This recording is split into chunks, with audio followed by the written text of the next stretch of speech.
So, hi guys, magluluto pala ako ng giniling with eggs. So, bumili ako ng kalahating giniling.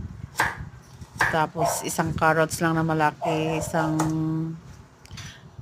patatas na malaki. Ang ihahalo ko niyan pala guys, lalagyan ko siya ng oyster sauce, tomato sauce, cubes pork, then reno, isang reno lang na maliit.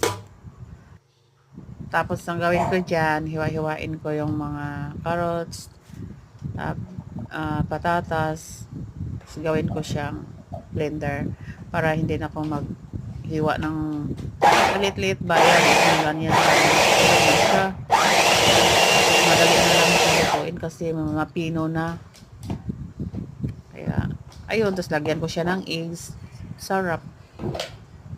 Diba? Lagyan konting asukal.